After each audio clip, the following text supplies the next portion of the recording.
Hello coin collectors out there. Welcome back to the Big D Coins channel. Hopefully everyone is having a great day. In today's video we are going to look at the number 72 coin on the PCGS top 100 coins, and that is the 1970 Denver Mint 50-cent piece, also known as the Kennedy half dollar. Now the reason why this 1970D is so rare and valuable is because it's a key date for the 40% clad half dollars, and it was only made available in mint sets, and because of that the mintages on it are very, very low. In fact, they are 2,150,000 for all of the 1970 Denver Mint Kennedy half dollars. Now we'll go into the prices of those, a little bit of history on the 40% Kennedy half dollars, and we'll look at this coin right here. Now this one right here is a silver half dollar, but this was the George Washington special commemorative coin. This wasn't made for general circulation, but I figured it'd be pretty cool to show this off. So this is a silver coin. So the Kennedy half dollar silver coins did stop for their regular striking in 1970 at the Denver Mint with the 1970D. However, they did make some cool coins like this afterwards, so we'll get into that. But chances of you finding this in circulation are very, very low. Chances of you finding a 1970D Kennedy half dollar in circulation, well, that could actually happen. The reason for that is this coin right here looks a lot like this coin right here. Now your 1970D will look like this coin right here, because this one is a 1967, so that means it's the 40% silver, just like the 1970D elusive Kennedy half dollar that we're looking for. As you can see, the D mint mark will be located right there. This is a 1971.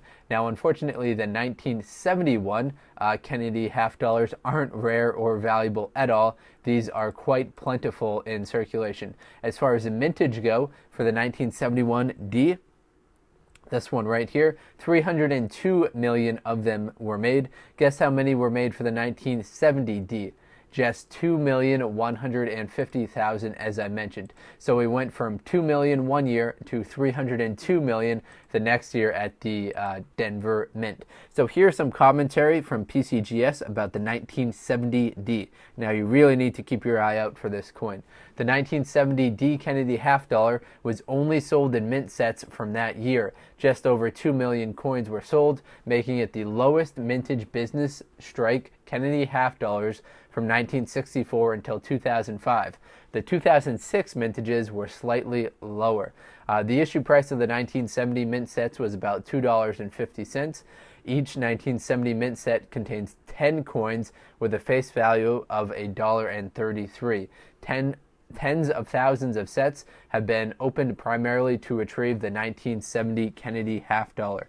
So if you've got a 1970 mint set, the real key valuable coin in that is just the half dollar coin. All the other coins in that have relatively high mintages. In 1970, Denver was the only mint which produced mint state Kennedy half dollars. Proof coins were produced at the San Francisco Mint only and can be distinguished from the S mint mark. 1970 was the last year in which the mint produced business strike half dollars containing silver. Silver proofs were reintroduced in 1992. So as you can see right here, this coin up top has a much glossier, shinier finish to it.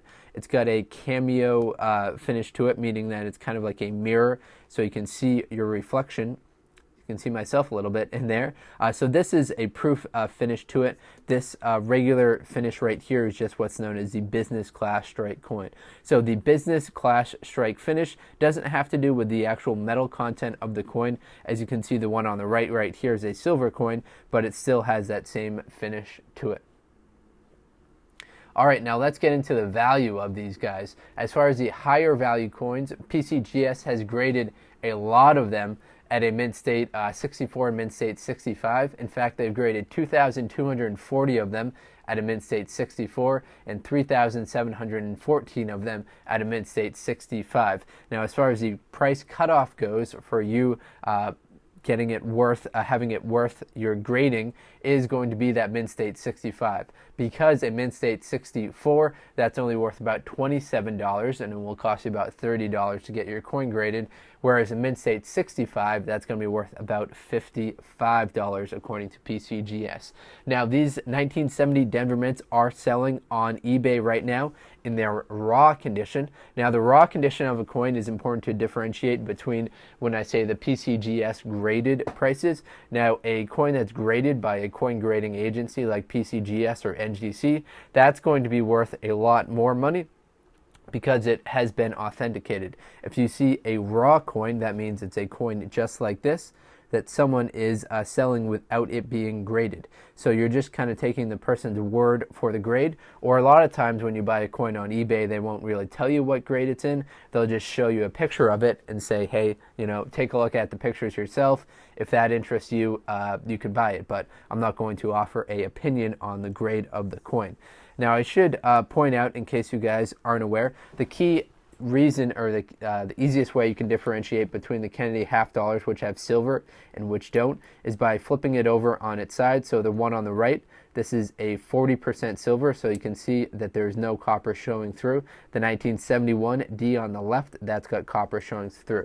So that's the key way to differentiate between these two coins. And just to reiterate why the 1970 D is so valuable, it's because the mintages are just so low. The reason why the mintages are so low is because they were making them just for mint sets only. In 1969, and surprisingly, the 1969s will have much higher mintage. The real cutoff is just with 1970. So keep your eye out for 1970 Kennedy half dollar. And now let's show off this coin right here. This is a pretty neat coin. As you can see, you are unlikely to find this one in circulation just based on the fact that it is a commemorative coin. A lot of people will have it in cases like I've got right here to prevent it from being scratched. This is the 250th anniversary of George Washington, so this coin was made in 1982. We see that 250th anniversary of his birth at the bottom right here. Now, with this coin, it's important to differentiate between the ones that have the D and the ones that have the S mint mark on them. So the D coins are just uncirculated George Washington half dollars. The ones that are S have the proof finish to it. So that goes into what I was talking about with the different types of finishes that you can get on the half dollars or any other coin. So this S right here indicates that it will have a proof finish to it. The pre-issuance price of this was about $8.50. The regular price was $10. And the final mintage of the proof coins, which is what you see right here, were 4,894,000. Interestingly, that's about double the amount of the 1982 D uncirculated coins, in which there are only 2,210,000 of them produced. Now, a very nice, very, very nice looking coin right here. We flip it over to its reverse. So on the reverse of this coin, we see George Washington's home, which is Mount Vernon. And then we see a little symbol right here, down here, with the eagle. We see United States of America at the top, half dollar, and then Mount Vernon, which is George Washington's home. Now, this coin right here is 90% silver, so a very nice coin right here. Now, this was in 1982. There was the first year that the mint started producing 90% silver coins, all the way back until 1964. So 1964 was the last time they made 90% silver coins, up until this coin right here, which was made in 1982. Very nice looking coin right here. All right, everyone, that's all I've got for today's video. Let's quickly recap. Keep your eye out for the 1970 Denver Mint Kennedy half dollar. They were made just for mint sets, and those will be the last ones that have silver in them that were made with the regular business class strike coins. All right, everyone, thank you very much. Best of luck coin collecting out there. Enjoy.